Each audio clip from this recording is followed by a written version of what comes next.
So what should you look out for when buying properties in projects being built by Melbourne-based property developers? My name's Tony Harrington. I'm the founder of Your Property Investing, and for the past 20 years I've been investing myself but also teaching my clients how to find long-term capital growth properties and giving my clients a simple turnkey solution for property investing to make property investing simple. So on this video today, I'll share with you 4 things that I think you need to know and understand about Melbourne-based property developers so that you avoid making costly mistakes, okay? Number 1, here's the first thing to look out for. Low-cost advertising. Now, what do I mean by low-cost advertising? Well, that's when they advertise apartments from $325,000, house and land packages from $410,000, townhouses from $405,000. And what they do is, the idea is their marketing is designed to get people in the door, right? You won't find properties with those prices because what they'll do, they'll have extras, they'll have inclusions, they won't be fixed price contracts. And quite often when you're dealing with that lower echelon of what the developer's trying to get rid of, it's the parts of the project or parts of the property in the undesirable area. They've got no views, they're stuck in a little corner, they're sitting under power lines. There's a whole range of things you need to look out for, folks, so be really careful with that. Number 2, never sign contracts when you're sitting with a property developer or a sales agent, folks.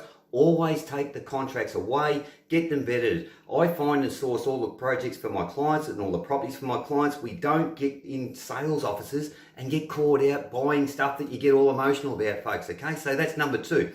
Number 3, beware of the booming market hype. Quite often they'll tell you the markets are flying, the markets are going up, you're going to make money here. Listen, you need to do your research. You need to understand where the markets are, and you want to be buying properties around about the 7, 8 o'clock in the market, okay? And number 4, make sure you know who you're dealing with. In Victoria, 2018 and 2019, 534 builders went broke into liquidation. They are ASIC numbers. I had a plumber came and see me a couple of years back. He bought off this dodgy developer, bought a townhouse, took 2 years to build it. The place was a nightmare, problems everywhere. In the end, he sold it 2 years later and lost $100,000. Folks, avoid making costly mistakes if you don't know who you're dealing with. I deal with 2 project builders, 2 developers, 2 land developers. Folks, I've got the niche knocked down. I know who these good people are. They're good companies, good reputable people. I know who I'm dealing with. So make sure you do research, research, research. Okay, folks? I hope you got some value out of that video. Be very, very careful when you're dealing with Melbourne-based property developers. Look, the key to property success is this.